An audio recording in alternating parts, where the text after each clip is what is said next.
Hello, my friends, Gary Goes, and fellow poets. Gosh, I'm so underprepared. The By the looks of it, the LED light behind me has died. The battery's died. It was low on battery um, before we went on live stream, and then I got a bit sidetracked and went to watch the football. And England were playing crap. They've been playing crap this whole tournament. Sorry, I really haven't. Let's get some more light going. That's better. This whole tournament, England have been playing crap. This whole match, England have been playing crap. And then it literally, in the last 60 seconds, we get a bicycle kick and Bellingham scores. And now Harry Kane has scored as well, according to my phone. I haven't seen the second goal. But hello, everyone. Hello, Raven. Hello, Nightbot. Hello, Mitchell. Glad to have you back with us. Jeff, hello. Tanya, hello. Class, hello. Uh, I did say hello to Raven, right? Hello, Raven, just in case I didn't. Hello, Del Girl.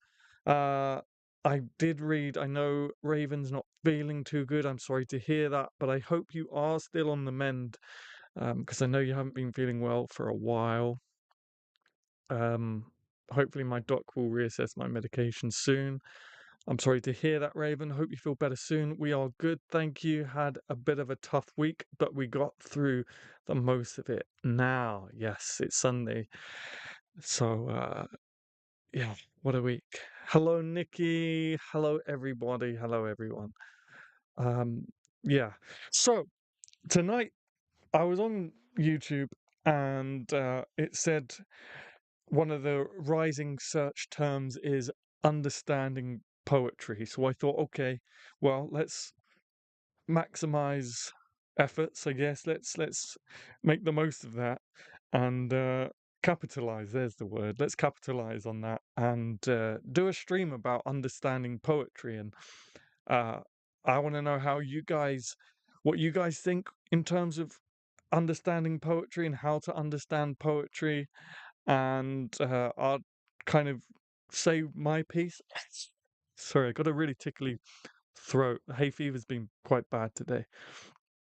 But yeah, so that's what we're going to talk about, at least for the first hour or so, depending on how well this goes. But guys, come on. We got 9 people watching and only 2 likes. You're breaking my heart right now. You guys breaking my heart. Come on. Show some love. Hit that like button, guys. Come on now.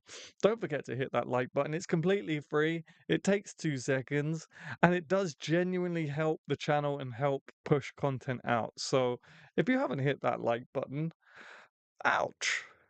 Share some love. Come on, guys. There we go. It's slowly climbing. We got 4 likes now. I don't think teachers actually understand poetry in that it doesn't have to fit a form. It makes it less accessible to kids.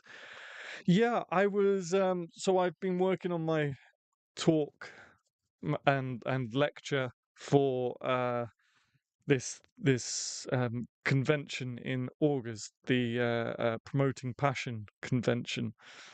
And that's kind of something I've been talking a lot about, kind of my story and not basically skipping the poetry classes in school. And been talking to a few people about it, and I have said every time, I don't blame the teacher for it, and I think you're right. But I don't blame the teachers for it, Nikki. I don't blame the teachers for it. In secondary school and primary school, you're an English teacher, right? But your passion might not be poetry. Your passion might be fiction. Or it might even be non-fiction. So I don't blame them for it. But yeah, that's possibly true. Also, the syllabus is handed to teachers as well, so they might want to talk about uh, the Beats and Bukowski, but they have to talk about, you know, oh no, they have to stick to the curriculum. Exactly, exactly. Even back in the 80s, my English teachers never taught us how to read and understand poetry. I learned more on my own and in college. For sure, I totally agree with that. It's more of a systemic issue I was referring to. Yeah, you're 100% correct on that. I think it's a systemic thing, and maybe when it comes to well, that would just cost way too much money.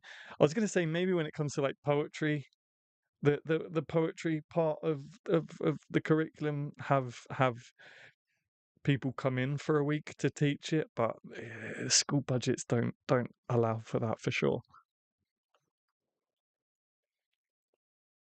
I know there's a few bits of chat I did miss. Hi, Dazzle in the Dark.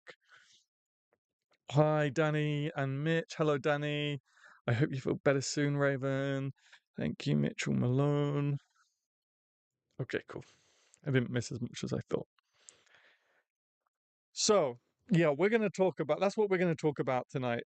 And now we got those 7 likes. I'm happy to kind of get into things. I thought you guys stopped loving me for a second. Uh, actually, that's I should say I thought you guys stopped liking me. Um, no, I hope you guys love me. But yeah, we're going to talk about how you guys, what steps you guys take to understand poetry and your advice to people that are clearly searching how to understand poetry. So this is our moment to shine, guys. And of course, we got Nightbot in the chat too. I'm trying a new non-alcoholic beer. It's quite nice, Pilsner. It's nice, but I may be a bit distracted. Well, actually, saying that, I hope my phone doesn't go off. But if it does go off, I hope it only means that England have scored a third goal, or that it's just saying that the game is over. At the moment, England are winning. But yeah, they're not very convincing this tournament, unfortunately. And they were favourites to win it as well. So the nation is a little disillusioned right now. So let me throw it open to you guys. Let me throw it open to you guys first. What are your tips? Hang on, I'm slowly sliding out of. What are your tips for understanding poetry? Thank you so much for that heart. Thank you, thank you, thank you. Never stop loving you. Oh, thank you, Raven. I appreciate it. Let me put some Gary Gore love in the chat. 1 second. There you go.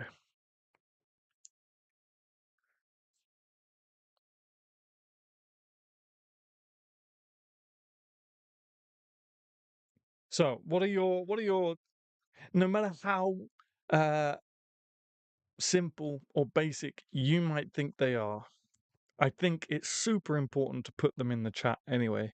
And I'm sure that we'll probably um be sending similar things as each other.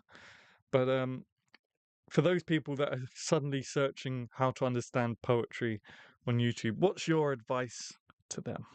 How do people understand poetry?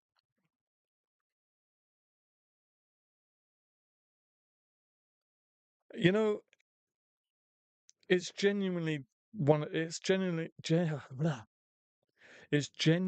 one of the first things I say to people. And you guys might know that I've been doing these hubs every Monday morning since May. Um, and most of the time, sometimes we switch things up, but most of the time we analyze a poem.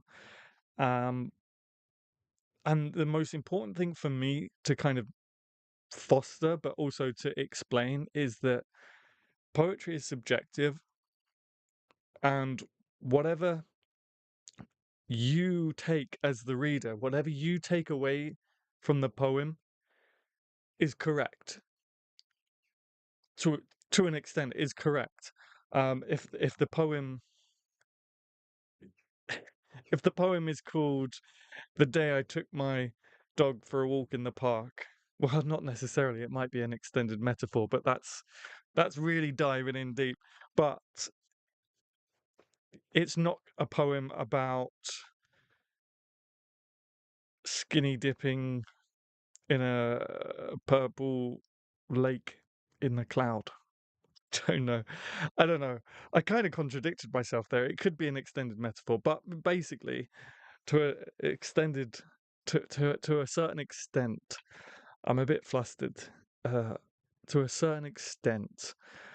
Uh, oh, you can't miss. Well, a poem is whatever you want a poem to be. Like, what I'm trying to say is, like, you have to give yourself permission to try to dissect and understand the poem, because I know some people feel a bit intimidated when I say let's analyze a poem or let's read a poem, and what do you feel that poem is about, because people do know that there is such a thing as an extended metaphor, and there is such a thing as a poem that has deeper meaning, and there's more to it than meets the eye. But don't let that intimidate you. Don't let that make you feel like, oh, I wouldn't get this sort of thing, so I'm not going to try to understand. Because at the end of the day, yeah, at the end of the day, reading poetry should be fun and enjoyable. And y- we tend to, when we read a poem, we tend to subconsciously, our brain tends to try and relate it to our own experiences. So that's why people always take different things away from poetry. So my to begin with, my biggest point is just kind of don't please don't feel intimidated with um reading poetry and trying to understand poetry, because at the end of the day, if you read a poem and you interpret it as one thing and then walk away with a smile, that's the most important thing, and don't let anyone tell you otherwise. Easier said than done, I know, but hopefully. My number one tip is to learn all the basics of poetry devices. Lots of books out there that can explain this. Yes, and my favourite one to recommend is that red book just under Shakespeare, which is Stephen Fry's The Ode Less Travelled. It's a great way to kind of get into poetry and, excuse me, dip your toes into it. There's no right or wrong way. Whatever you take from poetry is unique to you. Exactly. And I just went on a 5 minute ramble, and Nikki just summed it up perfectly. Number two is learn the different forms and choose forms that resonate with you. I write a lot of free verse, not because I don't know the different forms. I am just more comfortable with freestyle. Yes, and that is also um once you've it look, I'm assuming I'm assuming if you're searching how to understand poetry, you're sort of maybe a beginner or you haven't quite done it yet. So if forms and techniques intimidate you, I get that. I understand that. It took me a while to start appreciating form. When I first started, it was because I fell in love with the beats and free form, and just I fell in love with the expression through poetry, I guess. But the more I kind of fell in love with poetry, the more I learnt the forms, the more I learnt the techniques, and when you feel ready to do that, I promise you, you're gonna get a whole new appreciation for poetry when you are able to recognize um, forms and techniques, and if you know the reason behind. For example, I always use it because it's my favorite and probably the most famous sonnets, love sonnets. And it's especially interesting when you get a love sonnet that isn't a love poem, and you start questioning, well, why did they do that? What does that mean? Um, I read the poem all the way through first, then reread each paragraph out loud, trying to get a feel for the writer's emotion. Yes, and this is exactly what this is my way of doing it, and this is what I get the folks at the poetry hubs to do. So you read the poem all the way through, preferably out loud, but if you can't do that, then that's fine. But read the poem through for the first time, and then once you've done that, ask yourself or try and figure out what your reaction to that poem is without going too deeply. Just off the bat, what does this make me feel? What do I think this is about? Um, what is this saying? And then I do it line by line, or sometimes two lines at a time, depending on where you feel the momentum of the line is and finishes, basically. And line by line you go, okay, what is this really saying? And if there's a word in there that you don't understand, make sure you look it up, and why was that word used. And as you go through the poem, do this line by line, and you'll have a much deeper understanding, and you'll start to see a very clear picture of what things are, what's being said. A lot of the time, you get to the end of the poem and you kind of go, "Huh, I was right about that initial read through." Sometimes not. And in fact, there was one of my favorite poems is James Elroy Flecker's "To a Poet 1,000 Years Hence." I think it was that one, and we did it at one of the hubs um, a couple of weeks ago. And there was a line there that someone said, "Oh, I think it means this," and then I looked at it again, and my whole understanding of that line shifted. So it's interesting, and you can do this multiple times with the same poem, and s- slowly new things may or may not be unlocked, and it's like a treasure hunt. That's the way I think of it. When I'm analyzing a poem, it's like a treasure hunt. But once you've done it line by line, then you read through the whole thing again, and hopefully, really, it would be hard not to. So you should have a much deeper understanding of the poem and what was being said, and you may like it even more, you may like it less because now you disagree with what it's saying or something like that. But yeah, that's the exciting part about poetry is the treasure hunt of it. I really want to learn more terms. At the Laureate Lounge, I felt like a bit of an imposter when other poets were chatting form, etc. While they may not be the style I want to write, it will still help. Yes. And I try to teach the Poetry Cove Saturday School, I try to teach a different form every week. So that might be something to look into. But yeah, I know what you mean. I know what you mean, but definitely not an imposter. I think that's just imposter syndrome, which I suffer from all the time, even now.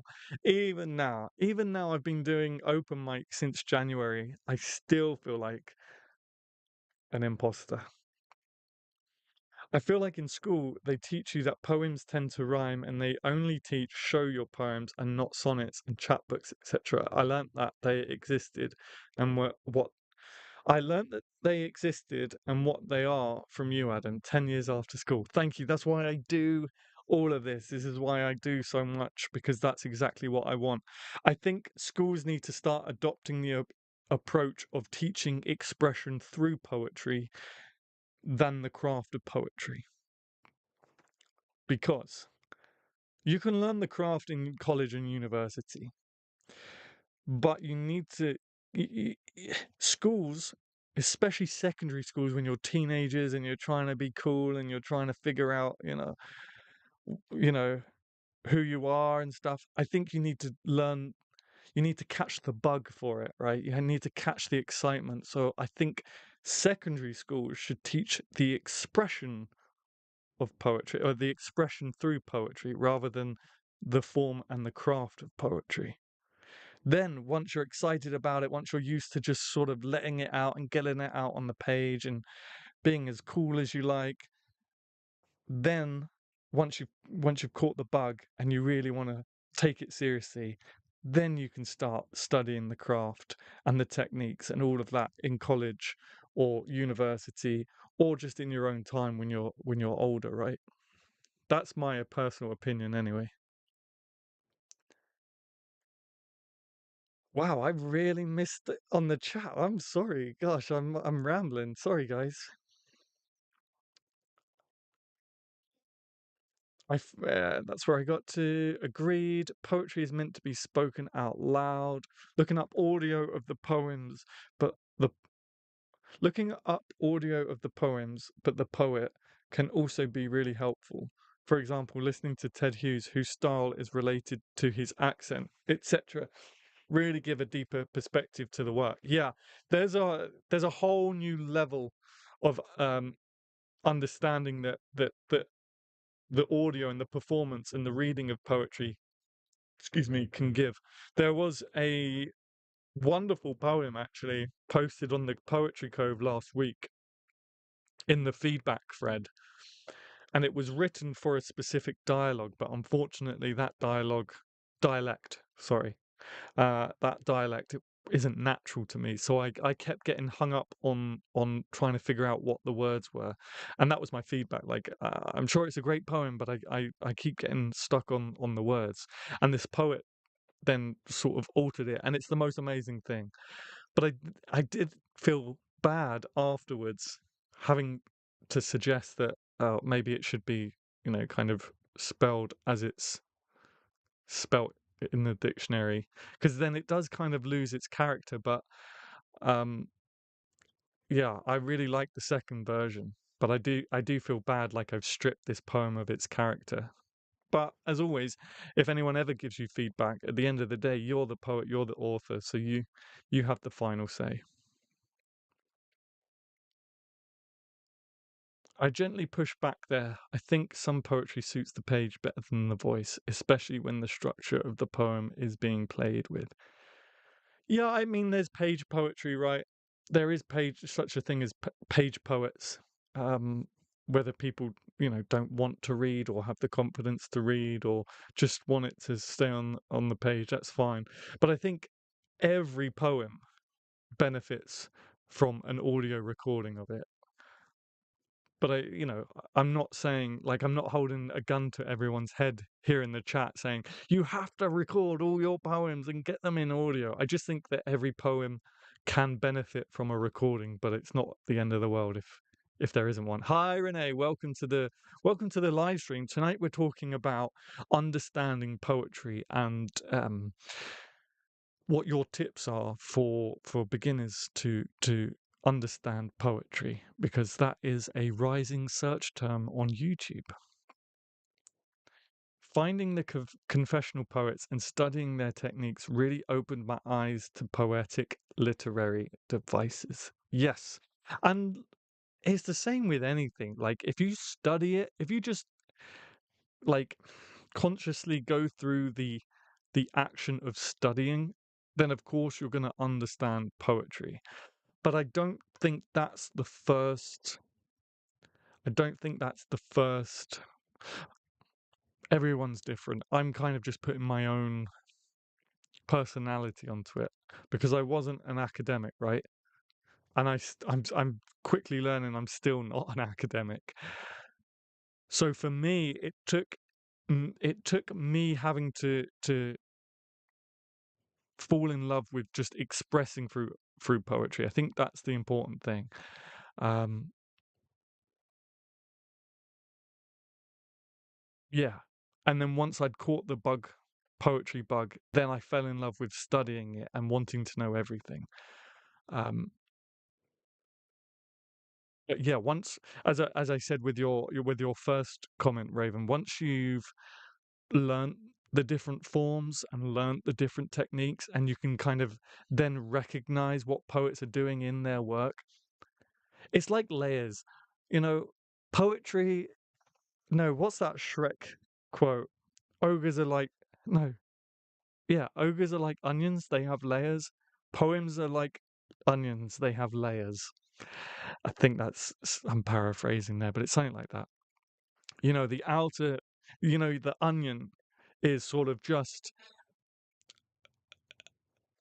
allowing yourself to enjoy poetry and throw away the stigma that poetry is dull and boring and stuff like that. Then you take the next layer of the skin off, and it's as I said, just learning to read a poem and go line by line. That's probably the basics. Then you take the next layer off and you start learning the craft of it, and you learn the techniques and the forms, stuff like that. It's a gradual process. Don't like beat yourself up.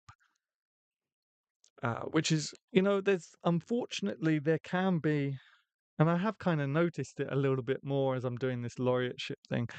There is a lot of gatekeeping still in poetry. Maybe there always will be. Maybe there will always be us and them sort of thing, but don't allow yourself to kind of feel intimidated. That's probably the best advice I can give you on anything to do with poetry, whether it's sitting down to write poetry or trying to understand poetry. Don't be intimidated by it because it is a beautiful thing. It's a beautiful thing to write poetry and express yourself through poetry, and it's a beautiful thing just to sit down and read and absorb another human being's experience and relating to that, stuff like that. I'm really going off on tangents tonight, more than I usually do. Hello, Mark. Morning, all. And I have to go with Nikki on that one. Much poetry I dislike to the ear, but enjoy the read. There you go. Interesting. Interesting. Did not think about it that way. Hello, Renee. Glad to see you back. Oh, layers. I just saw that as my chat keeps skipping to the bottom and I keep having to scroll up to find where I got to. And I'm definitely going off on tangents tonight. You guys are going to have to whip me into shape. Otherwise, I'm just going to keep going off. Right, I got there. So, schools just seem to focus on analysing language in a book, such as Macbeth or Of Mice and Men, and how the author gave the women red lips because she was flirty, and information documents like a leaflet. Yeah, and again, I hesitate to blame teachers wholly for that. Sometimes, yeah, maybe you just got a really bad teacher who's not interested, but also teachers are given the curriculum and the syllabus of these lessons, right? And what they have to teach and stuff like that. Personally, I don't think that stuff A levels. I think that kind of does it. I don't know. I don't know actually. I can see why they would teach techniques and stuff like that. I still personally think you have to teach how to express yourself through poetry first. I guess form kind of comes into that. I don't know. Maybe I'm slowly changing my mind a little bit. What do you guys think? Yeah, I don't know. I don't recall learning anything to do with poetry in high school. Oh, I remember, yeah, I remember going to one class and not enjoying it and then didn't really go back.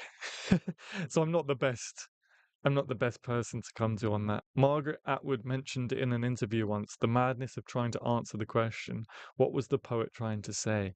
As it's so speculative, no one knows what Shakespeare intended to say. Yeah, I always hated that question as well. Even in school, like, what do you think the poet was trying to say? And I always, well, I don't know. I never met them. I don't know what they were going through. Uh, it was just I don't know. Glad to be back. Glad to have you back. I like the education point. Poetry, much like invention, functioned before form. Yes, yeah, yeah, exactly. I sort of maybe started seeing a different side of the argument a second ago, but I stand by the first thing you have to teach kids is just how to have fun with poetry and how to and how expressive it can be and what it means to write poetry in terms of writing your experiences and stuff.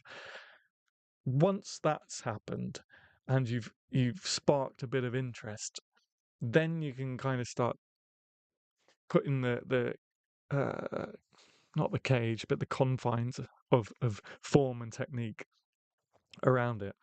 But rather than jumping straight in with like really restrictive stuff um that doesn't capture the imagination. I don't know. I had a professor in college who said a poem I'd written would be well suited for blank verse. I had no idea what that was, but he helped me to learn it, and it is now a favorite form. There you go.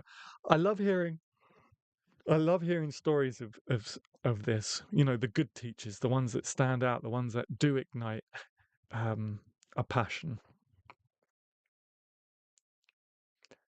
That sounds like you were suggesting a translation to English more than a bleaching of the dialect. Yeah, it, it was it was a poem that was written in a transatlantic accent. Um, but I just kept getting hung up on the spellings and trying to figure out what that word was. Um, that would make open mics interesting. See, I'm on such a tangent spree tonight that I'm actually forgetting what you guys are replying to now. That would make an open mic interesting. What was that about? Sorry, I've completely forgot. Layers, yeah. Yes, Adam, but some of us climb the gate. Yes, we don't open it properly. Yeah, yeah, yeah. Yeah. Do you know, when I launched the first hub and I had the mayor down, and she was like, "So you've got the backing of the council?" I said, "No, I emailed a lot of councillors and they just ignored me, so I'm just doing it. I'm just doing it because if you want to knock walls down, sometimes you got to be the wrecking ball. Sometimes you got to be Miley Cyrus and come in like a wrecking ball." I didn't say the Miley Cyrus thing. I just said sometimes you just got to knock walls down yourself. She's like, "Okay, fair play." Um, but yeah, sometimes you just got to scale the gate or just knock down the wall either side of it. Onions have layers, ogres have layers, yeah. Poems have layers, poets have layers. Hey, England won. I don't know how we pulled that off. They've been so inspiring this tournament, uninspiring this tournament that I won't hold my breath. But they won, so congratulations, England. I think there will always be traditionalists who sneer at the new forms coming up. I've seen it in every creative industry I've dipped into. Yeah, yeah, yeah. But it's always the ones that it's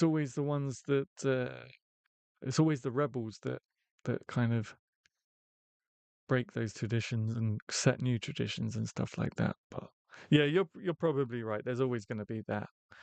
But never mind. Only time I remember poetry in school was one time we read a poem about September 11th, the final thoughts before jumping and their feeling as they fell. Oh, it sounds pretty deep. I don't know. I don't know why poetry. I guess, you know, sometimes fate and destiny I guess even though I didn't know in school, I don't know why poetry class just sticks out so much. I guess because somewhere deep down was that raw need for poetry, I guess. I just didn't know it at the time. Maybe that's why it sticks out so much. Yes, the curriculum needs to change if it hasn't already. Well, I'm pretty sure I heard that they scrapped poetry in school now. I don't know if that was an urban myth. I don't know if that was just a Chinese whisper sort of thing, but I heard that they've just scrapped poetry from the English curriculum. You have to learn to express yourself for sure, for sure. I had a great teacher for A-level English lit who would play songs and have us analyze the lyrics. She really undid a lot of the damage of the teacher that came before her for me. Oh wow, that's awesome. See, we all have like my drama teacher. I'll never forget my drama teacher in school. We all have that teacher. We all have a memory of a teacher that inspired us and changed our outlook, whether that's in school, in college, somewhere, excuse me, I hope somewhere along the line there is a teacher that created core memories and sparked something in us. And I think that a lot of the time poets intentionally make their intention evasive or elusive, one to protect themselves, but also to make it relatable for the wider audience. Potentially, potentially. That's one thing I've never sort of considered. I've always just written. I've never considered um,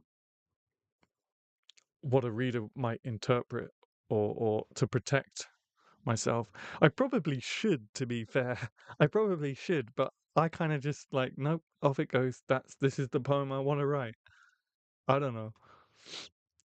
Hi, Chris. Hello, welcome to the stream. I didn't study poetry in school and came to it later. My brother did poetry at school and has no time for poetry, especially those he was forced to study. Yeah, yeah, sounds pretty. Yeah, it's a shame, isn't it? It's almost as if it's almost as if school is turning people away from poetry. You know, I think something has to change in terms of the way kids or teenagers are brought to poetry.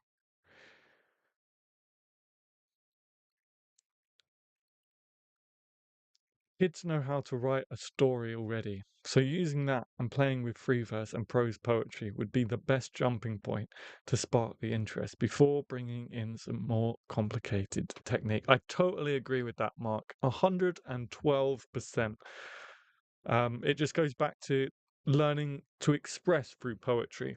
You know,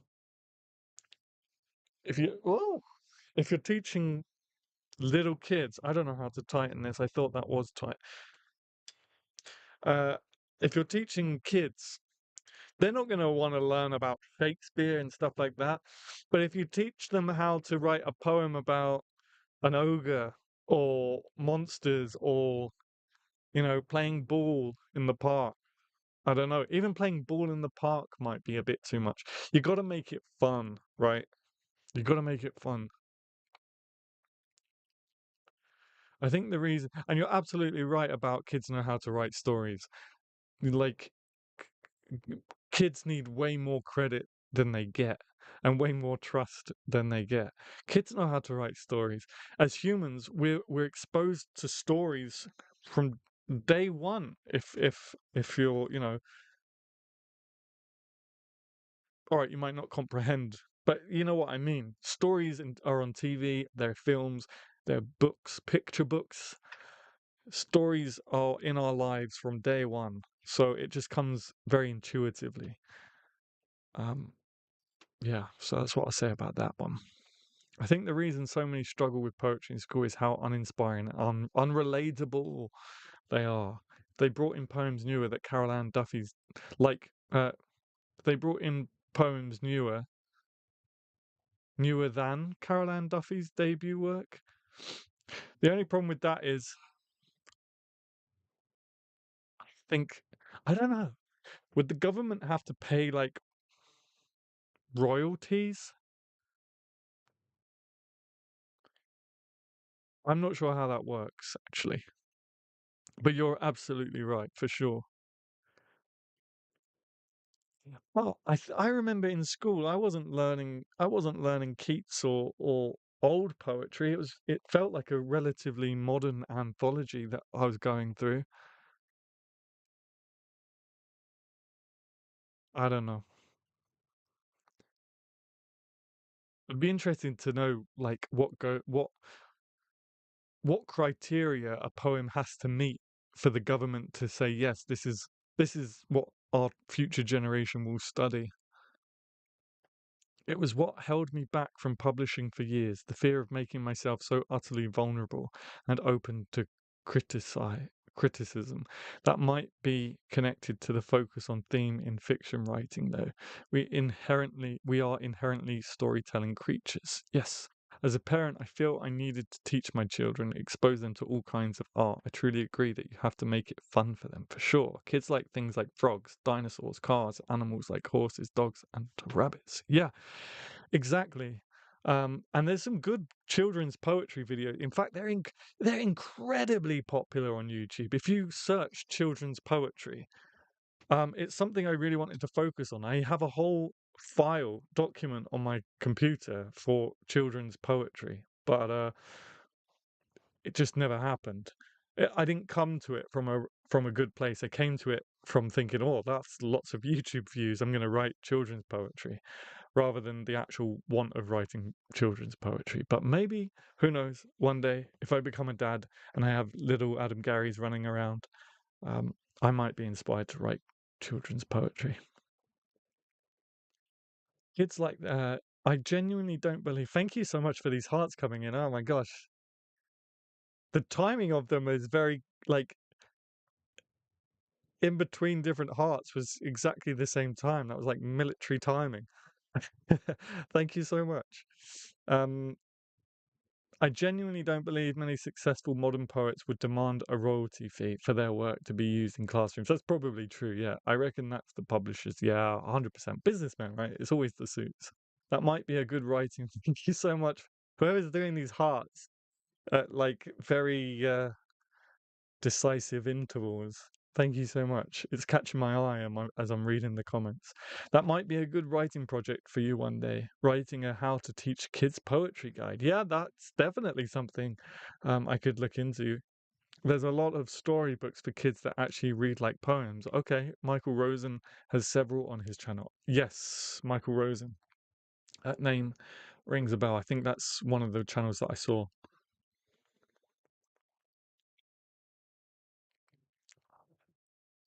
We read Shakespeare's sonnets and plays in high school, but that not the technique or forms he used. We were never encouraged to write our own poems, though. We read Shakespeare's sonnets and plays in high school, but not the technique or forms he used. We were never encouraged to write our own poems, though. That's a shame. Hold up. That's a shame, but yeah, I can kind of relate to that. And again, I do wonder if some of it comes down to the fact that I don't blame the teachers at all. I don't know how it works in the States, but over here you have like one English teacher that teaches everything. And if poetry isn't their jam, then they're not gonna that's no matter how much they try to hide it, it's not gonna be the same as if you have someone who's super passionate about poetry. Which is why I wonder if you just teach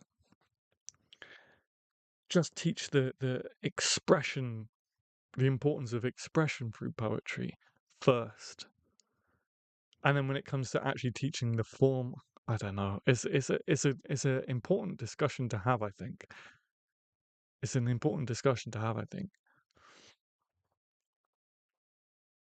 Hold up. Where is I am Gerv this evening? I don't know. She's normally here. Oh, that's just breaking England's stage dramatic comeback. Yeah, she's normally here. I don't know where she is. Maybe she's writing some poetry. I know she does some really good work. It's a shame she's not here, actually. She does some really good work with kids and teaching kids poetry and stuff, and stories, and just writing in general. And she does really good work. So it's a shame she's not here to talk about it, actually. Raven Hawk, that's the issue, I think. I would much rather have had a quick history lesson on what his contemporary industry looked like, rather than just examining the story. Yeah. Yeah. I mean, I wonder if I wonder if I'd be such a big fan of Shakespeare if I didn't come at it through a performance perspective first. If I just and like the emotions behind it and stuff. Whereas if I just came at it from like reading text on a page, would I have been as fangirly? Strict curriculum didn't allow for personal expressions in the school I attended. I think that's quite universal, yeah. Yeah.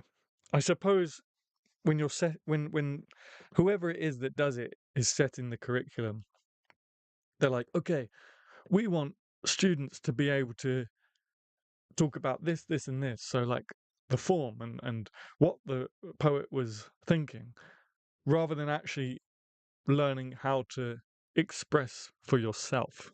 Does that make sense? Does that make sense?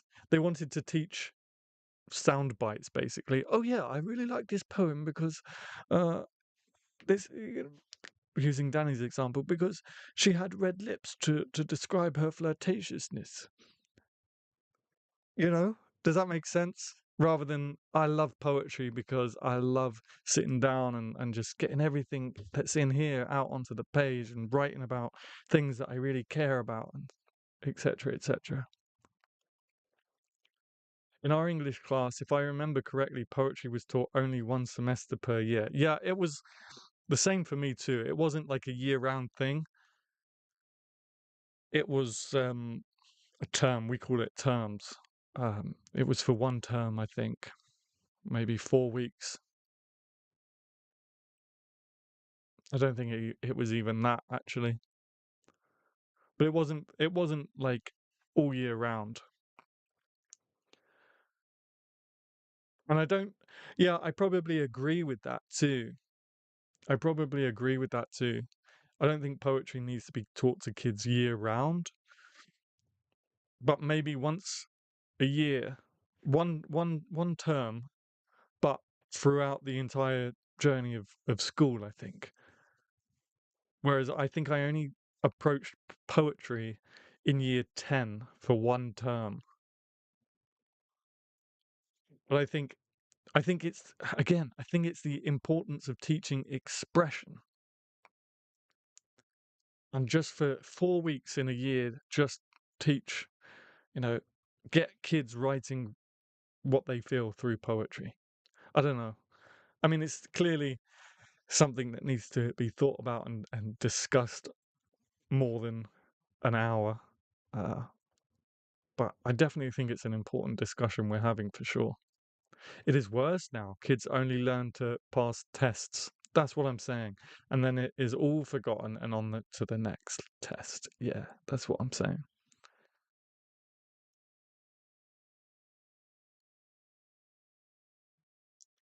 I didn't actually know that Shakespeare wrote such a volume of poetry while at school. The focus was on his plays. Then I watched. Yeah, I didn't know he wrote any poetry.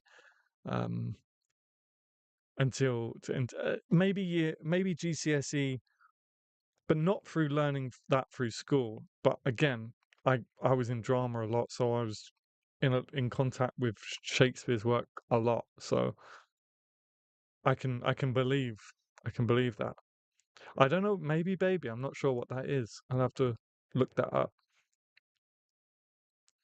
And in it, a character recites it, and everyone goes weak kneed. And it was such a revelation to sonnets and performance. As a young'un, anyway, yeah. Hello, conversers. Hello, Herb. Welcome, welcome, welcome. You've just joined us before the break, but we're having a good discussion. We're having a good discussion about understanding poetry.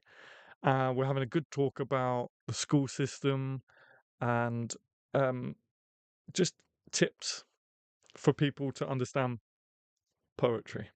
So why don't we take a break? Everyone catch up with Herb in the chat. Let's take a break, and then when we come back for part 2, maybe Herb can drop some wisdom as well on any tips on how beginners can understand poetry. Basically, YouTube is telling me that a lot of people are searching how to understand poetry. So I thought we could be a good gateway for those people and give different tips and stuff like that. So let's take a 5-minute break, and then we'll do that.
Hey, that seemed to be a quick break, or is it just me?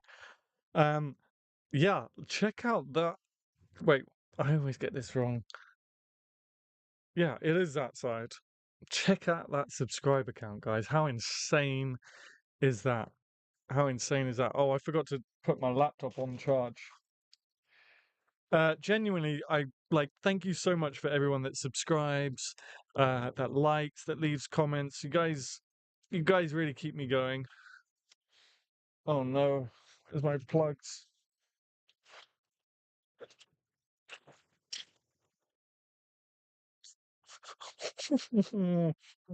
One sec, guys. I've just dropped everything.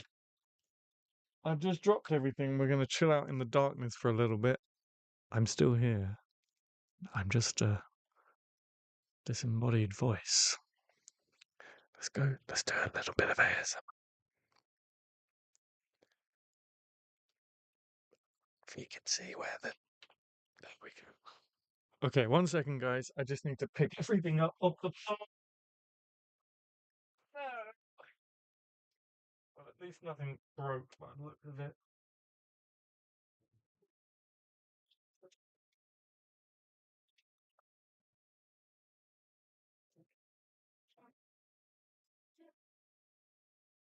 There we go.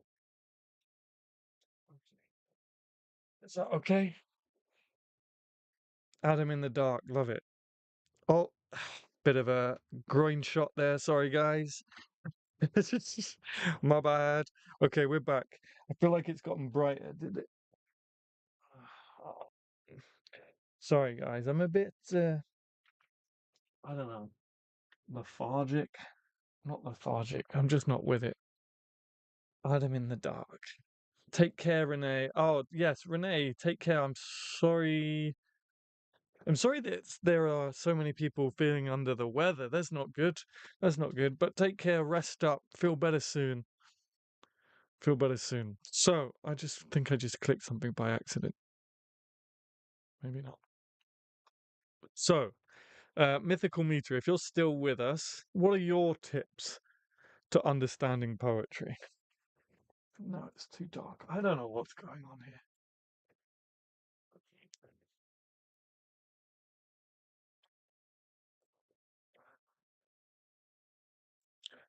Do-do-do, do-do-do. Also, if anyone has any other topics, we are officially in part two. When we when we first started doing these, we had a very definite sort of part one, part two. But it's very difficult. The more we do these, it's very difficult. It becomes more and more difficult to think of topics that we haven't already spoken about or anything like that. So, feel free to bring anything to the table.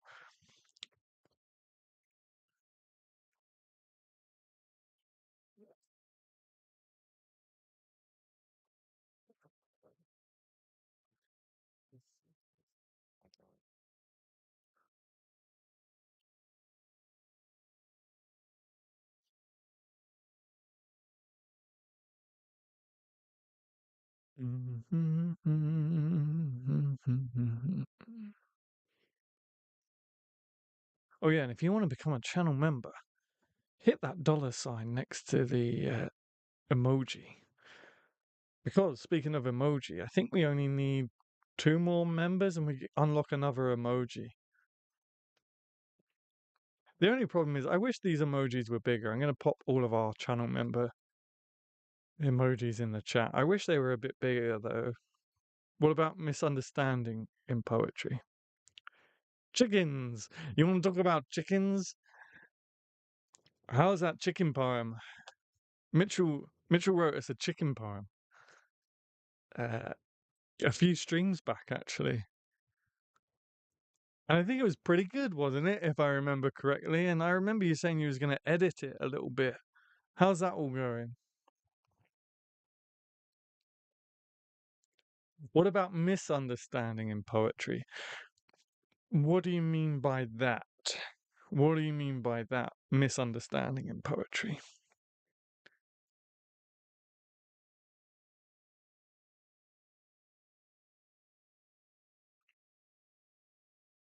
because again, I want to be very careful. I don't want. I want to be very, very careful not to intimidate or panic anybody. That there's a right way of reading poetry and misunderstanding poetry. To an there comes a point where I guess you can kind of go down a very different path that some others might go down for sure. But again, even then, if that's your understanding of a poem and of poetry, then man, go for it. There's a viral post on Instagram going around. I don't know if it's legit. Everything on social media now feels like a lie. So I don't even know if it's a legit Keanu Reeves quote, but even if it's not, it's still a good quote and makes me smile, and it's kind of how I feel in life these days. But you can sort of apply it to this as well. And the quote is it says something like, "I'm at the stage in my life now where I don't debate anybody. If if you even if you tell me 2 plus 2 is 5, yeah, that's great. Carry on." That sort of it's something like that.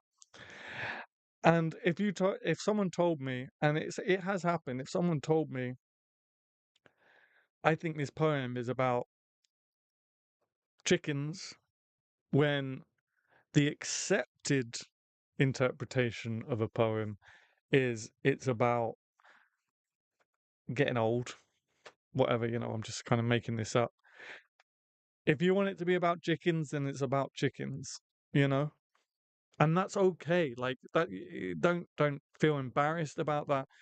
I just don't want anybody to feel intimidated, particularly starting out, that they might interpret or misunderstand a poem. But I've gone off on a tangent again. To be honest, I haven't touched it. I have typed up a few other small solo verses, but the chicken poem is still the same at the moment. But I will complete it eventually. I wait. I await with bated breath for the chicken poem. As in, as a poet, how precious can you be over your work? Um, Again, I'm not sure I understand. Do you mean if someone sort of do you mean if someone sort of criticizes it and has misunderstood it and stuff like that? How precious can you be? I think if someone criticizes your poem, it's always gonna hurt. It's always gonna hurt.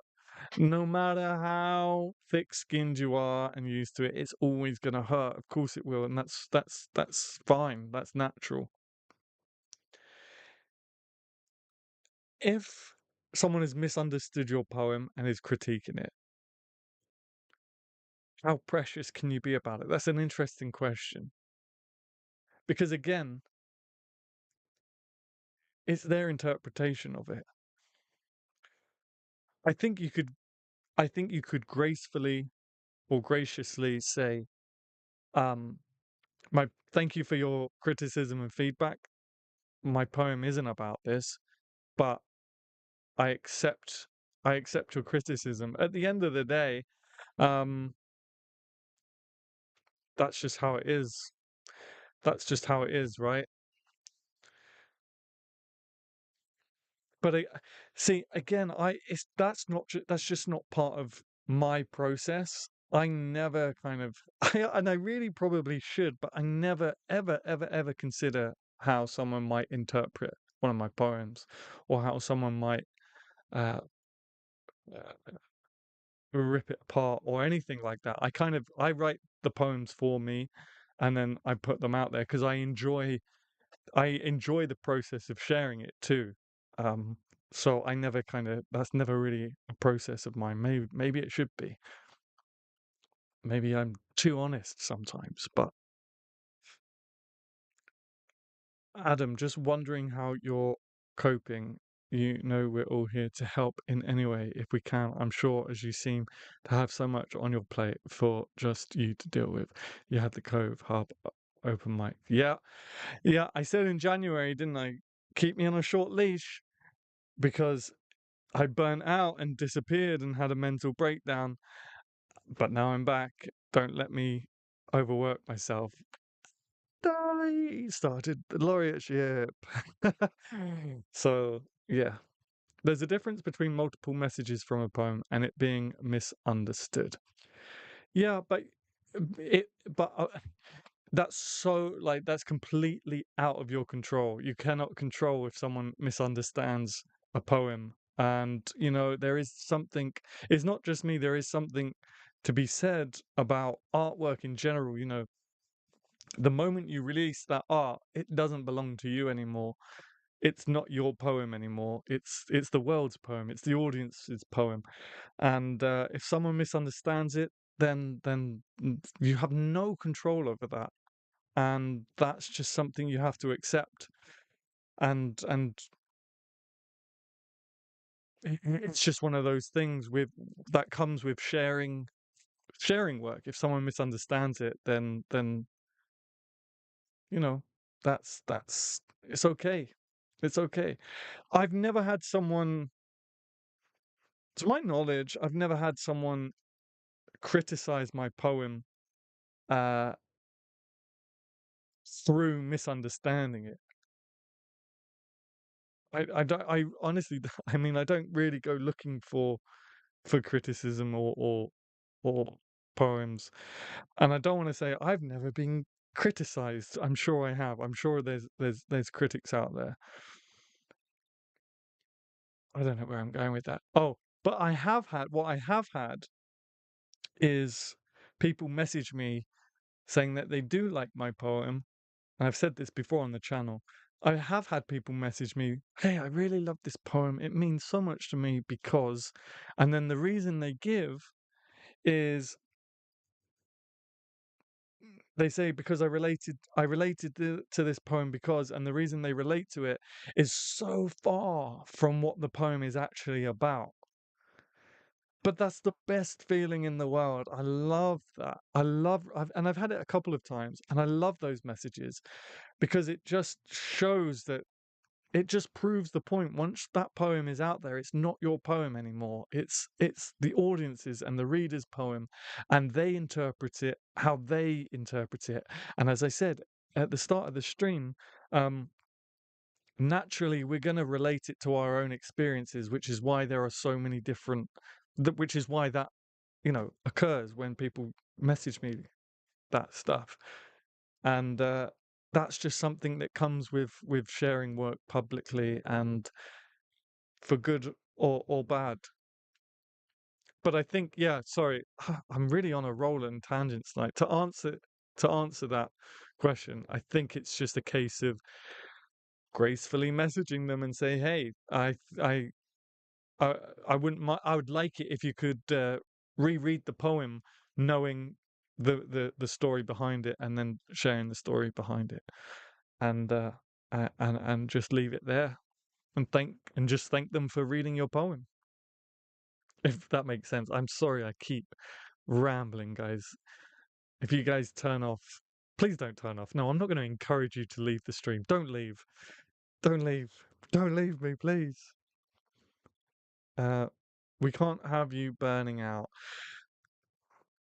Too late. It's just, hey, there's nothing wrong with a chicken poem.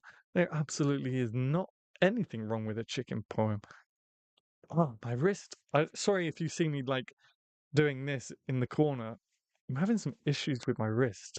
It's really hurting, and it won't click like it normally does. You're right, our poems can easily miss the mark. I imagine as a poet, it must be hard to watch a review breakdown of your work and it be totally the wrong take. Yeah, but again, you can't look. Maybe what I would do isn't what you should do or what others would do. I would just gently message them, say, "Hey, thank you so much for reading my poem. Thank you so much for reviewing it and breaking it down, this is what the poem is actually about. Uh, if you wanted to, uh, I wouldn't even invite them to do it again because it's just nice that someone's reading your work. I would just say this is what the poem is actually about, and then wish them well, and leave it there. Because honestly, guys, uh, that sort of thing is so out of your control. Make a chapbook from Chicken Run. There it is. Don't sound like a bad idea, to be honest, mate. I might have to. Hell yeah, I'm on board with that. Criticism and critique are very different things. I don't consider that while writing, but I do in editing. Fair enough. I mean, yeah, we're all different. We're all different. So that's fine. It's not something that is part of my process, and perhaps it should be. But I want to, I make sure I'm happy with it. And as if I'm happy with it, then that's fine. Because you're always going to have people that don't like your work, and you're always going to have people that do like your work.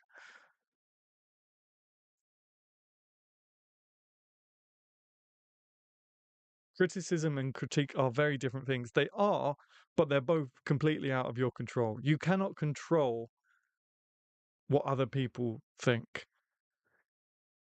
That's why I only work to my uh, satisfaction. Ted Kuza covers misinterpretation in the intro to his poetry repair manual. It's a good read. Poetry repair manual. Is that one of your new acquisitions, Mark, that you put on the Poetry Cove today? I'll have to look into that. Poetry repair manual.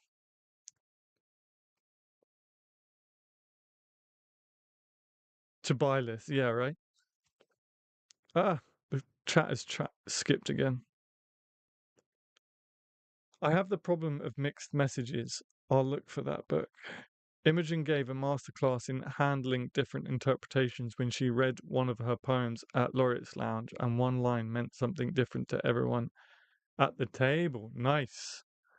See, I love those Laureate Lounges, but the problem is I'm host. Not the problem. It's a joy to host, but I do miss out on all these different conversations because I'm so like either taking pictures or running backwards and forwards trying to host and stuff like that. So I missed out on that conversation. But um, Imogen will be there on July 9th if you fancy coming down again, Nikki. Maybe you want to read. There are only 4 slots left. We're almost sold out for July, which is a great feeling. I never explain my poems. I prefer people get from them whatever resonates with them. Yeah. And I used to be of that chain of thought, Raven, until literally this month when I was asked, um, should I introduce my poems at open mics?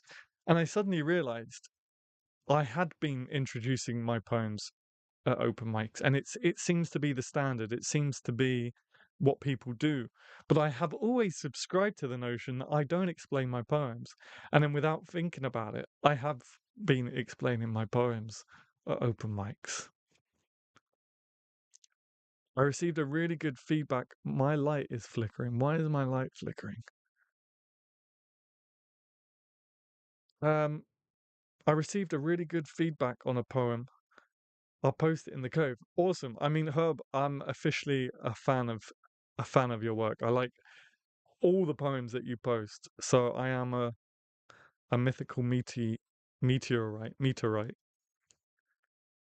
I've just coined that. You can have that. It's not very good. So you can also reject that.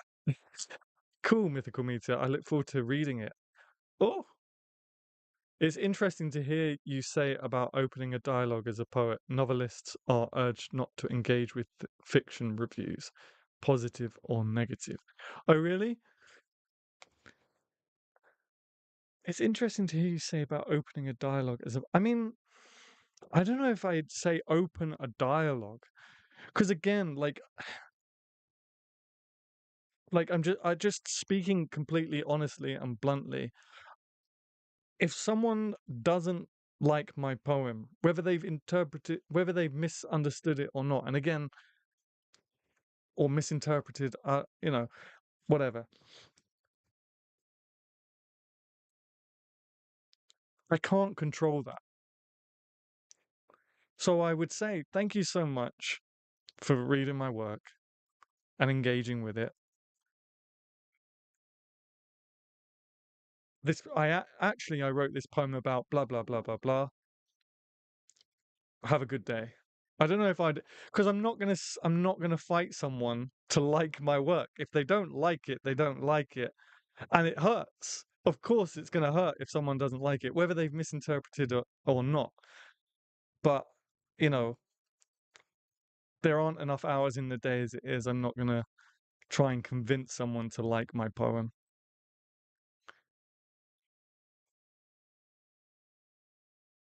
Although I say that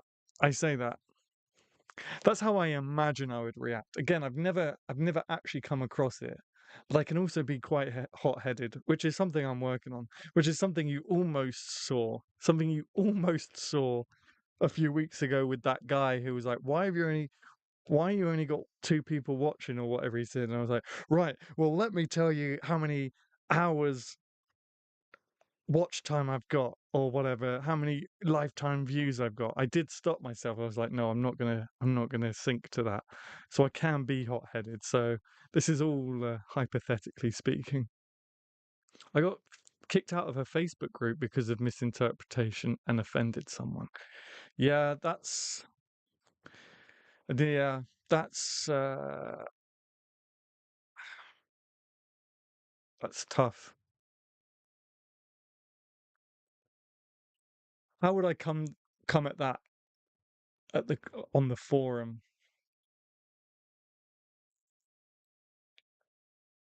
When we first launched, the forum was really, really busy, and it did take a bit of policing because there's a lot of spam on there and stuff like that. How would I come? I don't know if you can hide things without permanently deleting them on the Cove, but that's a tough one. That is a tough one. I certainly wouldn't ban you from the Cove like that. There would be a conversation, I guess. I would take that as a badge of honor. Yeah, the libraries in Surrey now have a banned section. Facebook writing groups are notoriously narcissistic. Yeah, I don't even recall the group now. Never stress it. It's okay if someone doesn't like a poem. There are many others who love it. Yeah, shows their relevance or lack of in the grand scheme of things. Facebook has been good for me. I've not had any problems. There's it's like I've said in my uh, social media for poets series that I made a couple years ago. There are different platforms that resonate with people better. So TikTok is probably going to be a younger person's game. For me, I love YouTube. It's where I enjoy making content. But everyone's different. I write a lot of dark poetry, and I know it isn't everyone's cup of tea. So I've learned not to let my ego dictate when someone doesn't like a piece. It's so important. It's always gonna hurt. It's always gonna hurt. But yeah, you do kind of need to just it's so out of your control, and it took me ages to realize that. And as I say, it still hurts, but it hurts less. It's more of a it's more of a little pinprick. I get hate comments. I do get hate comments. Um, they don't phase me anymore. I kind of just I've tricked my mind into enjoying them, and I tend to laugh at them. I've found Facebook groups are full of people pose posting by my book. I found more community on YouTube and oh, it's gone up. YouTube and Instagram. Raven, create a page on Facebook. Call it "Not Everyone's Cup of Tea." There you go. Threads has been a better platform for me. I haven't done threads yet. I probably won't. I don't like that Instagram is doing it. They did it with IGTV as well, and what happened to that? I don't even know. Like, just put it all on one app, guys. I don't want to be downloading different apps for different things. Just integrate it all into one app. I have one that's my wish for you today. Yeah, House of Poe. Yes, Raven and I Am Girth are in the House of Poe on the Cove. And then myself, Yvonne, or Yoda here on YouTube, and Mythical Meter, we are in the House of Dickinson. And you can get sorted into a poetic house if you join thepoetrycove.com.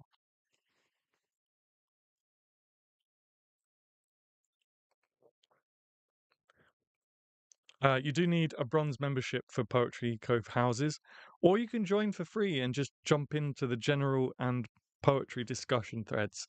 I am going to do my best from next week, even though I'm incredibly burnt out. From next week, I am going to try and start doing some Instagram posting on the Cove again, because we need to get that forum buzzing.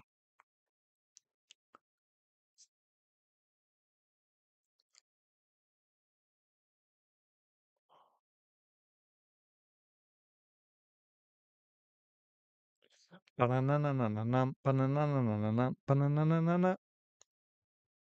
hope you guys sung along to that and finished it.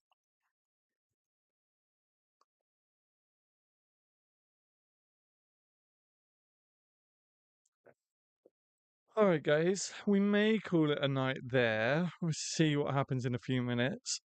Next week, for one night only, next week we go back to some old school Adam Gary poetry content because I managed to get Viggo Mortensen's poetry book. It was £60 on Amazon, and then I checked it in the week. I think it was on Thursday, and it was only £20. It wasn't brand new, but it was nearly new, and it looks new. Excuse me. So I managed to get it for £20. So I've had a quick look through it. It looks really nice. It's got some of his photographs in it and stuff, but I haven't read anything from it just yet. So that'll be on Tuesday. Do you think there's as much of a market on Facebook as Instagram? I see established authors like Anne Rice do really well posting on there, but there's a lot of smaller pages that only attract crickets. Uh, Again, social media is a funny thing. I don't think there's like a set formula for these things. Um, there are always exceptions. If someone was to tell me, "Hey, I want to get into social media as a poet," Facebook isn't where I would send them. But that's just me. That's just me. I think poetry is gonna start seeing a rise on YouTube. I've just got a funny feeling that there's gonna be start to be more poetry content on YouTube. I'm already starting to see it. So I would start thinking about that, guys. I would start thinking about YouTube Shorts. TikTok is still TikTok is still a game to play, I think. It's not where it was when it first launched and I did those videos and stuff. Obviously, because it's found its base now. Um, I just got a funny feeling that there's going to be a long game in terms of YouTube poetry content. Poetry films are definitely on the uptick on YouTube. Yeah. I found 3 new poets on YouTube this week. This is what I'm saying. I've got a funny feeling. I got a funny feeling YouTube is gonna have um I don't know, not an uprising. Yeah, I guess an uprising. I honestly think Facebook and Instagram, I don't know. I think they've had their day. Maybe that's just me projecting because you guys know how I feel about Instagram. And it didn't take long, but it's got its talons in me.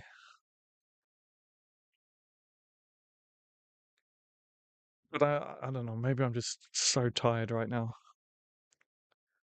Wonderful. I hope to soon join. Oh, sorry, I missed that.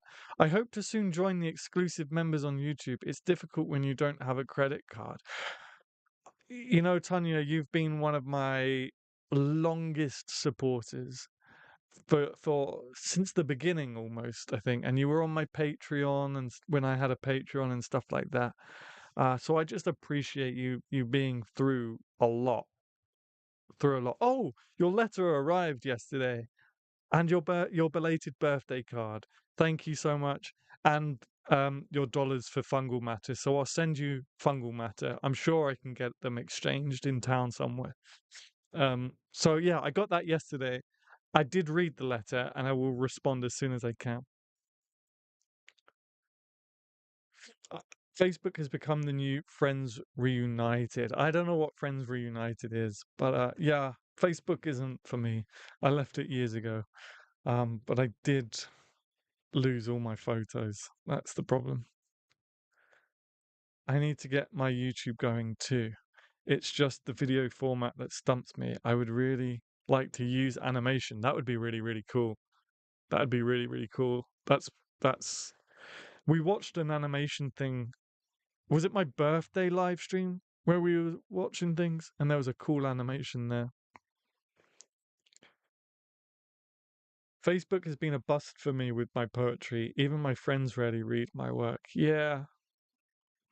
As I say, Facebook yeah, I have Facebook for the laureateship because I think the people I'm trying to attract are on Facebook on that one. You gotta you gotta remember if you look, guys, in all seriousness, if you want to do social media, there is a lot to it that is almost business-like that you need to consider. And you have to think, okay, which platform, who am I trying to reach with my work and which platform are they using? Now, the good thing about YouTube is I feel like it's quite a universal platform. I think it's quite a universal platform with YouTube. I think Nikki said it tonight herself. I think you can find a better community on YouTube than you do on Facebook. Thank you so much for those hearts, guys. Thank you so much. Um, thank you so much. Um, yeah, I honestly, guys, as sort of I don't know, the guy that you watch and listen to, thankfully, I know you guys take um, a lot of what I say on board. Thank you so much. I don't know everything, but I do have a funny feeling that YouTube is suddenly going to be a great platform for poetry. I could be wrong. I could be wrong, but it's just, and you guys have sort of already kind of confirmed that there's definitely more and more poetry content coming to the platform. So yeah, so true, Mitch. Uh, I missed that. What did Mitch say? Wait, what did Mitch say? I don't have Mitch. Mitch, where are you? Yeah, so true, Mitchell. Where are you, Mitch? I don't see you. I haven't got Mitch's message. I don't know what Mitch said. Mitch doesn't love me anymore. He's blocked me. Right, where did I get to? Facebook has been a bust for me,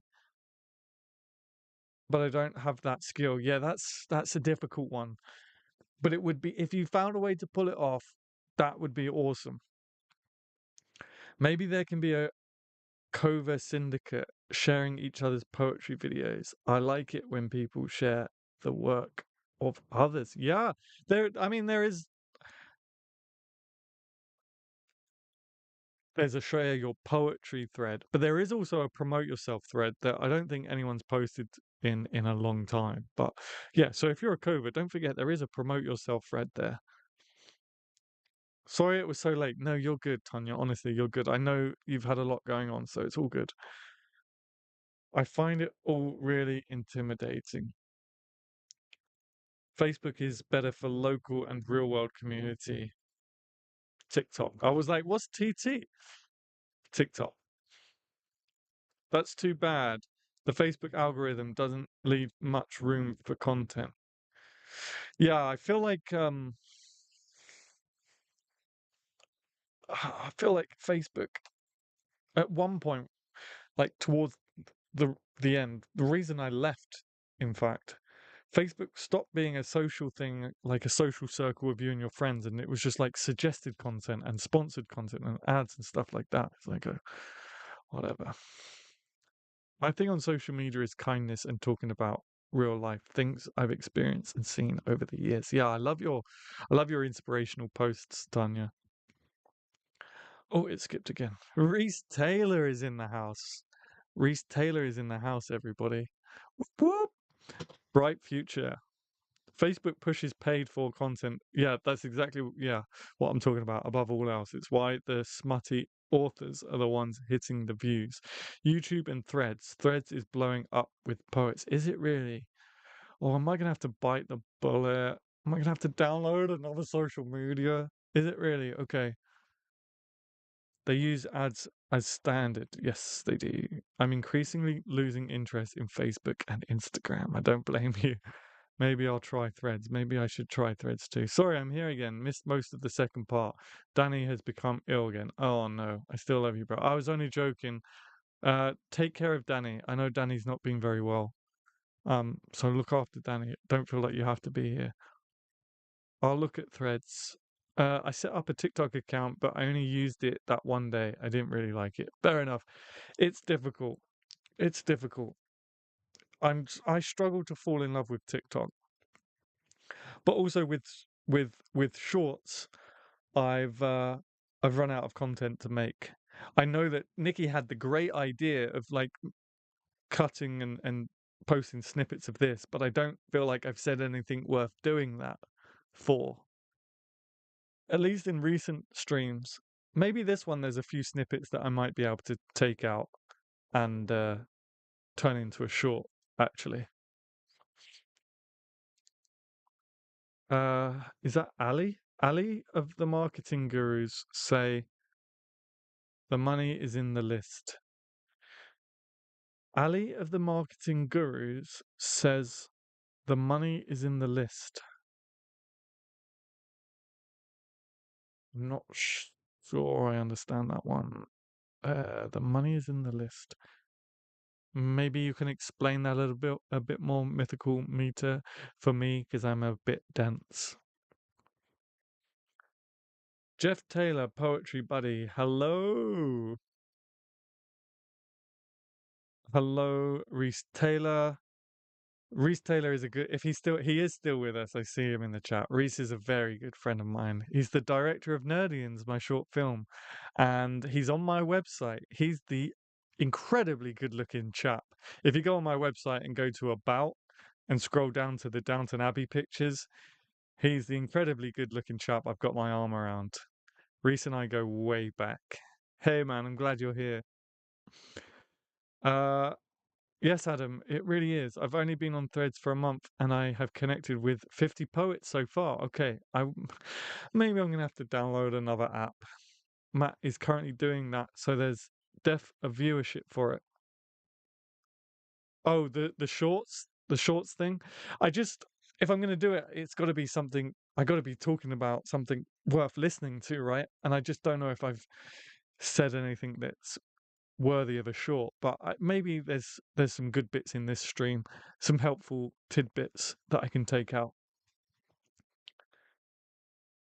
I have you on the TV still, so I can just about hear you. I heard my name and you saying I don't love you anymore, so I quickly grabbed my phone. Thank you, Mitch. Thank you. The boys are in the chat tonight. Mitch and Reese are in the chat. Um, no, take care of Danny, man. It's all good. You don't have to you don't have to be here if Danny's unwell. I've been here lurking. Hello, Jeff. No worries. Ironically, according to some marketing channels I watch on YouTube, the saved function is the most important part of Instagram. Is it really? So making content people want to save seems more important than shares. Yeah. Yeah, it probably contributes. It probably contributes. One thing I will say about I mean, I don't know what channels you watch, but there are a lot of channels that just talk a load of nonsense and literally make it up as they go just so they've got a consistent batch of content. So just, I mean, then I don't think they're wrong on that. Obviously, it's all part the likes, the comments. That's why I'm always asking you guys to like, because it genuinely matters. It doesn't take a second to do, it's completely free, but it does genuinely matter. Same as leaving comments, although it takes a bit more time. Um, Leaving comments, likes, I would imagine saves as well. It all matters. Whether it's the most important function, I don't personally know because I sort of gave up on Instagram. I kind of turned my new page, Adam Gary Poetry. If you're not following me on Instagram, there you go. Is more of a diary entry and to just keep you guys in the loop rather than fighting algorithms and trying to get my poems out there. I think I've only posted one poem at the moment. It's more for you guys and just so I can stay better connected with you guys than fighting algorithms. I might put a hashtag in there. I think I use mostly Surrey poetry because it would be nice to kind of connect with local poets, but I'm not so worried about, you know, ranking in the For You section and stuff like that. So again, tangent, just beware because there are some social media gurus that just make stuff up just so they have content. Yo, Raven, hope everyone is well. Uh, in the corner, sunglasses on, sipping a beer. That's Jeff. Oh, no, he's sipping a black coffee. Thank you, Raven. She's been up and down all week. We are trying to get her better. Why does the chat keep skipping? Yeah, it was an Etsy YouTuber who was sharing some statements from Meta, etc. Okay, okay. I just smashed the like button like a true YouTuber. Smash that like button. What's up, guys? Welcome back to the channel. Thank you for smashing that like button, Jeff. Sipping a martini, very nice. I understand the ups and downs. Been dealing with some of that myself, sending love and light to you both. Yeah, there's a lot of poorly people at the moment. I hope you all feel better and get rested. How many people here listen to poetry recordings? Where do you listen most?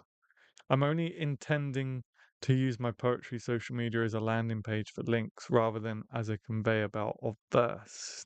Nice. That's an interesting way of doing it. That's cool. Hope for Danny's quick return. Uh, I mostly listen on YouTube.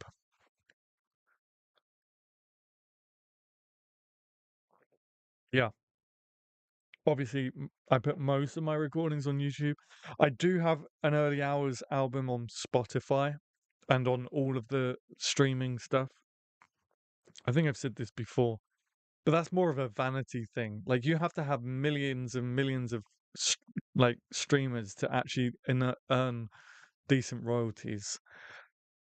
But that's more of a vanity thing for me to be like, I'm on Spotify, than actually, and you pay for that as well. You have to pay. I think I pay something like £24 a year to have that album on there. It might not be £24.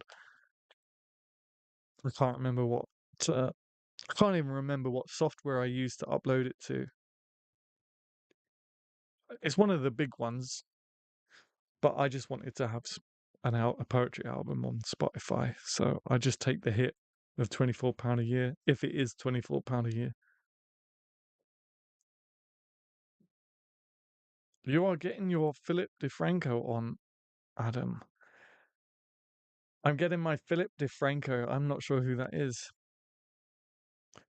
Bandcamp. I'm on Bandcamp too, but I don't promote it. I have it in my LinkedIn. If you guys go to my Instagram, Adam Gary Poetry, if you're not following me, follow me. Yes. If you go to my Instagram, hit the link tree, and there's a section that says my poetry albums. But uh, I'm not even sure how it works.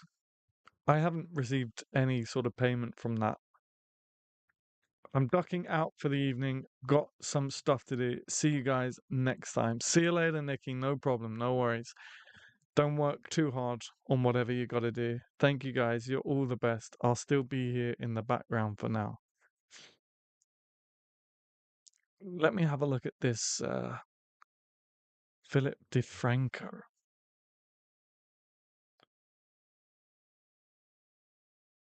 Philip DeFranco.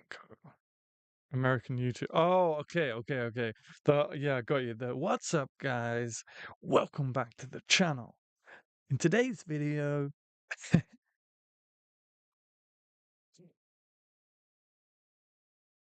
have I seen? I recognize his face. I don't know if I've seen. I recognize his face. Yeah, I must have seen some of his videos.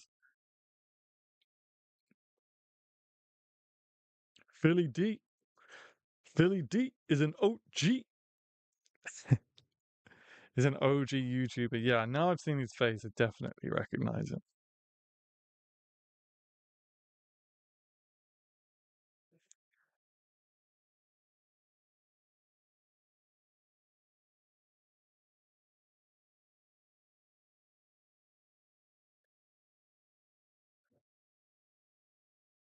I was just gonna say, does anyone remember the first YouTuber they started watching? I can't. I can't remember the first YouTuber I started watching.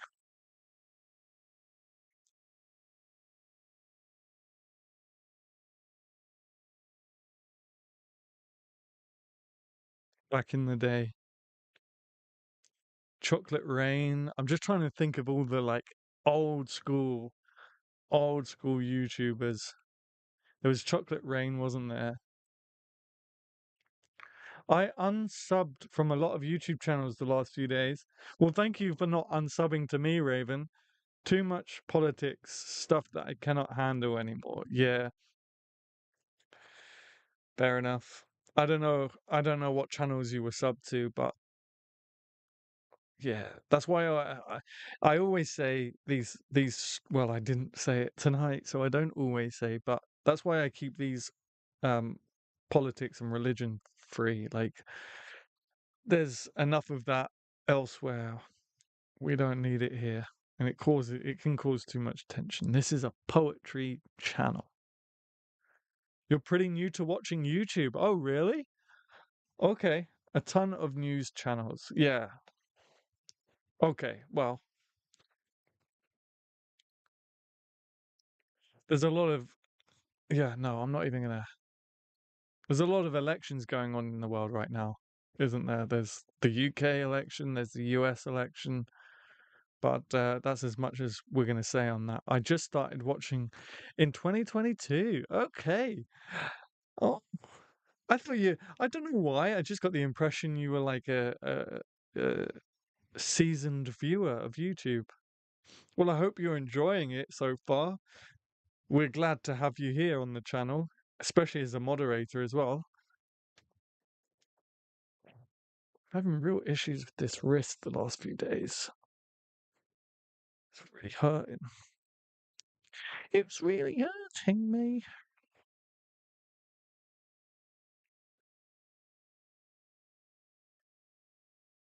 Okay, guys, I think maybe we call it an evening there. I've been on YouTube since 2000. The heart is in the way. Get out of the way. It won't even scroll up. 2012. That's relatively new as well. That's relatively new as well. What, 12 years? That's relatively new. Interesting. I've been on YouTube for as long as I can remember. That's why I'm so shocked. Not like creating content, obviously. In fact, I think I can tell you. Doesn't YouTube tell you how long you've been like an account for? Joined 27th of August 2006. If you go to your channels, guys, and go to about or more about this channel, it tells you when you joined. 2006. You and Matt are my favorites. Thank you so much, Jeff.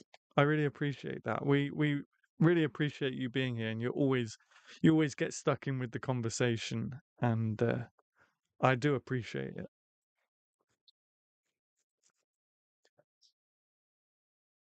I'll just give it a couple more minutes because I want to see if anyone. Actually, I don't know. If you're watching me on a laptop, and you have the YouTube app, then you can go to about this channel, and it tells you. But don't leave the stream just to tell us. Geez, I've been on YouTube since 2008. There you go, Mythical Meter. Yeah, 2008. Wow. I got 2 years on you. How old was I? I can't do maths, guys, so please don't laugh at me. How old was I in 2008? I don't even know how to work that out. That's embarrassing. I've just embarrassed myself on stream. If I was born in 1992, how old was I in 2008? Sorry, guys. I've been here since two. This ring light keeps flickering. I don't know why. Um, I've been here since 2013. Oh, you're still kind of a baby. I didn't get an email address until 2006. So I've still, I've still got my first ever email address. I've still got my first ever email address, but I just use it for spam now. I just use it to sign up to websites that, like a news website or anything that I don't think I'm gonna like engage with frequently. I just use um 16, I think. Did you say 92? Yeah, yeah, yeah. So 16, I would have been 16, would I? Jeez. 16. So I would have been in college? No. I feel like I was on YouTube. I feel like I was on YouTube in secondary school. Maybe I just didn't have an account. I don't know.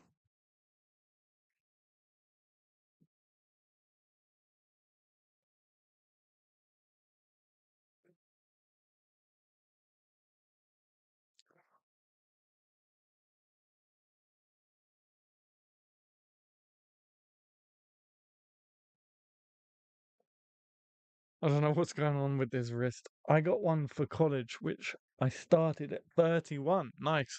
I've been thinking about getting back into education, and then I recently realized that no, I'm still not good for that. I was way off 2006. Yeah, same year as me. Same year as me, 2006.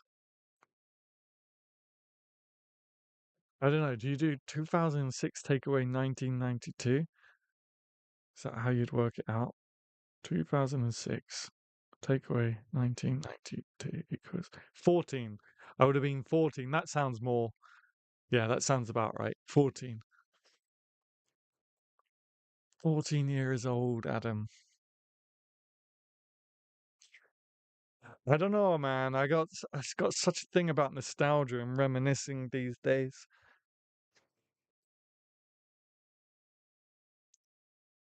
Okay, guys, I'm gonna call it a night there. Thank you so much for being here. I hope that you found it interesting. Thank you for contributing your own hints. And if you're watching playback and you're sort of trying to understand poetry, I hope it really helped. And I hope you join us because being a poet is freaking awesome, let me tell you. Uh Tuesday I'll be reviewing Aragorn's poetry book, Viggo Mortensen. I'm gonna do my best to not be biased because I love Lord of the Rings. I really appreciate Viggo and his thoughts and stuff that he's done in interviews, given in interviews and stuff. So I'll try not to be biased. Um, that's relatively recent. Yeah, yeah. Uh, Thanks, Adam Gary Poetry. Have a great night, evening, everyone. Much love. Thank you, Raven. I hope you feel better. Everyone that's feeling poorly, uh, Danny, Mitch, if she can hear me, I don't know, but give her my best. And I think my first email was 90 to 91. Nice. Nice. It is. I feel like I started a new life. Yeah, that's awesome. That's kind of what I want to do. I kind of regret dropping out of uni, but also I don't. But it's just the experience that I missed out on. I don't know. I don't know. Anyway, yeah. Good night, everyone. If you're watching playback and you haven't hit that like button, please hit that like button. And don't forget to leave a comment. And I'll see you guys on Tuesday. Good night, guys.